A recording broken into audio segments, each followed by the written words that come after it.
Hello friends, welcome back to Tejas commerce classes. मैं एक बार फिर एक नया इंपॉर्टेंट वीडियो आप लोगों के लिए लेके आया हूं।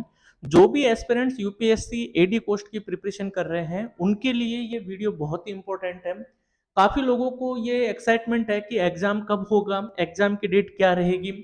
तो उसी सीरीज में मेरे को जो लास्ट जो इसका एग्ज़ाम हुआ था यूपीएससी एडी पोस्ट का 2022 का, जब 2022 का जब ये एग्जाम हुआ था, तो मैं उसको गो थ्रू कर रहा था, एनालिस कर रहा था कि एग्जाम डेट कब हो सकती है, कितने दिन पहले इन्फॉर्मेशन आई थी वगैरह, ये सारी चीजें। हालांकि ये एग्जाम उस टाइम पे मैंने भी दिया था। तो जब यूपीएससी एडी पोस्ट का जब ये एग्जाम जो हुआ था, तो दो इसमें नोटिफिकेशन थे।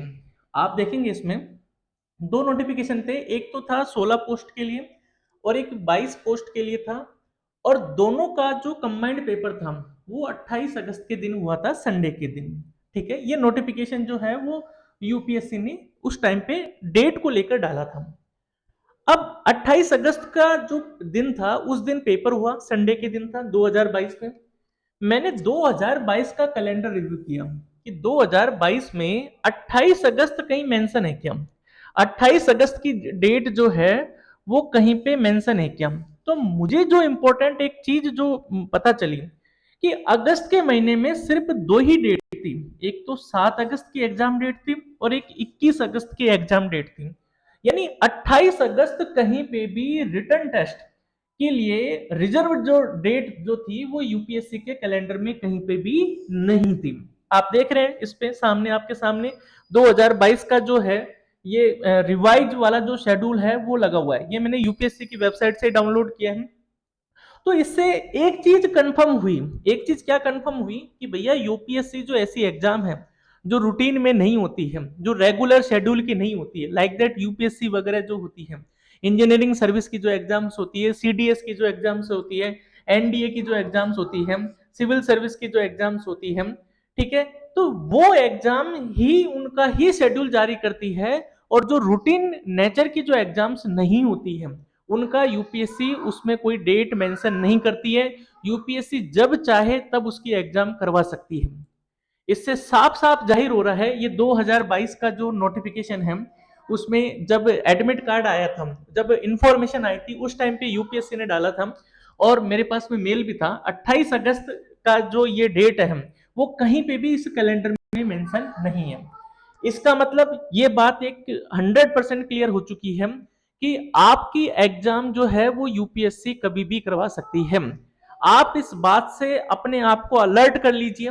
ये ना सोचे कि जो हमारे कैलेंडर में डेट है वही एग्जाम होगी। वो हो सकती है, यूपीएससी चाहे तो उस दिन एग्जाम करवा सकती है, बट अभी की जो पास्ट जो हिस्ट्री है, जो 2022 की जो एग्जाम हुई है उससे तो ये साफ क्लियर हो रहा है कि यूपीएससी आपकी कभी भी एग्जाम करवा सकती है। और जो मेरा आइडिया है उसके अनुसार तो जो एग्जाम है वो आपकी लगभग लगभग जो है वो रिजर्व डेट तो दे ही रखी है अक्टूबर। उस हिसाब वो तो मेंटली आप अपने आप को उसके लिए तो प्रिपेयर रखिए, क्योंकि अब जो 10 अगस्त का जो पेपर है, 10 अगस्त 8 अगस्त की जो डेट हमारे जो कैलेंडर में आ रही थी उस पर तो होगा भी नहीं। लेकिन आप ये मान के चलिए कि मतलब एक एस्टिमेशन कि अगर मान लो कैलेंडर डेट पे नहीं हुआ तो फिर कब होगा, एक अपन आइडिया लेके चले। तो यूपीएससी जो एग्जाम है वो हो सकता है सितंबर मिड में करवा दे, सितंबर एंड में करवा दे, हो सकता है अगस्त लास्ट में करवा दे। तो सितंबर का आइडिया लेकर अगर आप प्रिपरेशन कर रहे हो तो आप अपनी प्रिपरेशन को थोड़ा तेज कर दीजिए। तेज करने का मतलब आप अपने सिलेबस को कंप्लीट करना शुरू कर दीजिए, क्योंकि एग्जाम का नोटिफिकेशन कभी भी आ सकता है, हो सकता है। क्योंकि देखो मेरी भी कोई ऐसी तो है नहीं कि मैं जो चेयरमैन हूं जो बोलूंगा वही डेट होगी, ऐसा तो है नहीं है। बस एक इंफॉर्मेशन ताकि आपको अवेयर कर पाऊं। मेरा पर्पज सिर्फ आपको अलर्ट करना है, मेरा पर्पज आपको मिस गाइड करना नहीं है। मेरा हमेशा ये रहता है कि जितनी सही इंफॉर्मेशन जितनी सही तरीके से दी जाए उतना एस्पिरेंट्स को ज्यादा रहेगा। और ये इन चीजों से मैं बहुत फेस करके आया हूँ, ये सारी चीजें मैंने बहुत फेस की है। एग्जाम फॉर्म फिल किया, तैयारी करना शुरू किया, डेट नहीं आई, तैयारी बंद करी, फिर दूर का सोचा, पता चला कि एग्जाम अचानक से डेट आ गई, तैयारी नहीं कर पाए, सिलेबस ही कवर नहीं कर पाए, टेस्ट सीरीज नहीं दे पाए।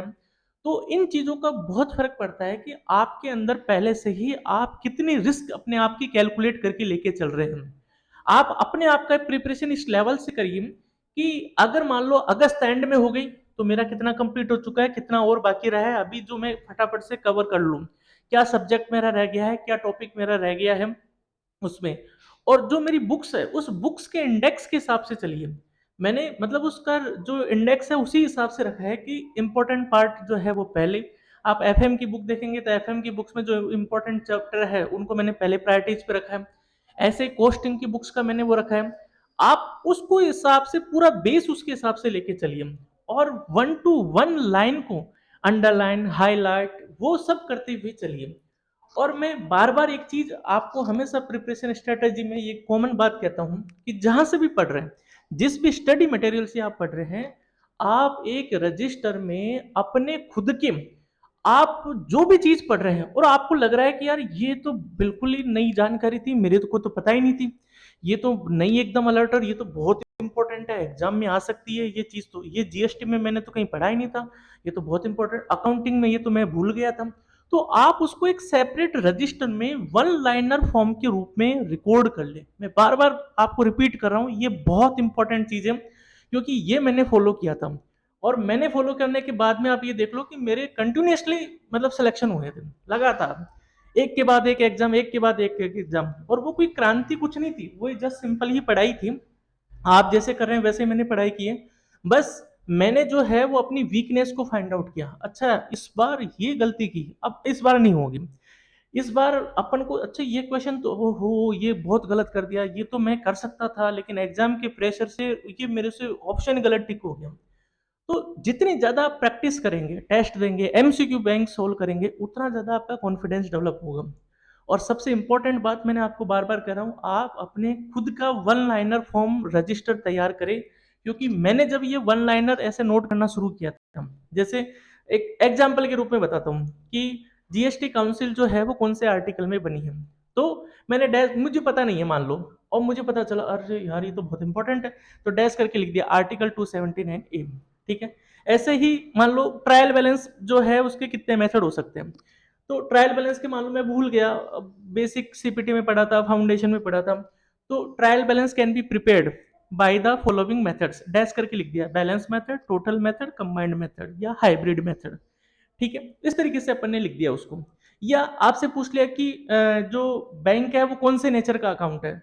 अब मान लो बेसिक सा क्वेश्चन है लेकिन आपने जल्दीबाजी में गलत कर दिया, तो आप डैश करके लिख दीजिए कि बैंक जो है वो पर्सनल अकाउंट है। मतलब जो चीज आपको लग रहा है कि ये मेरे से मिस्टेक हो रही है, उसके दो फायदे हैं। आप लिखोगे तो हमेशा के लिए याद रहेगा, और आपके पास में ऐसे क्वेश्चन बैंक का तैयार हो गया जो आपको पहले पता नहीं था, लेकिन आपने उसको आप अपडेट कर लिया है। अब गलत नहीं हो सकता क्योंकि आपने उसको हाथ से नोट किया है। ये एक छोटी सी ट्रिक है आप लोगों के लिए, मैं जो फॉलो करता था उसी को आपको बता रहा हूँ। तो आप ये अलर्ट रहिए कि जो एग्जाम है वो कभी भी हो सकता है यूपीएससी एडी पोस्ट का। एग्जाम कैलेंडर में जो 2022 के हिसाब से देखे तो 28 अगस्त वहां पे कहीं पे भी मेंशन नहीं थी, तो उन्होंने करवा दिया, तो उसका तो कोई कह नहीं सकते कुछ भी। तो आप जो है वो सितंबर के हिसाब से जो है वो प्रिपरेशन जो है अपनी तेज रखिए। मतलब आप रिसेंटली अगर सीए बने हैं या एक साल हुआ है तो ज्यादा कोई बिगड़ा नहीं है खेल, अभी भी आपके हाथ में है। और सबसे मजेदार बात है कि हमारे इस एग्जाम में कोई भी नॉन टेक्निकल चीज नहीं है, ना रीजनिंग है, ना मैथ है, ना कुछ नहीं है, तो सारा तो अपना पढ़ा हुआ ही है, सब कुछ तो वो जाना हुआ ही है। बस हमें कॉम्पिटिटिव पैटर्न के हिसाब से पढ़ना है। एक और चीज मैं थोड़ी सी कैटेगरी में ऐड करूंगा, प्रीवियस पेपर को गीता, बाइबल, कुरान जैसा भी आप समझो उसको जरूर बेस रखिए।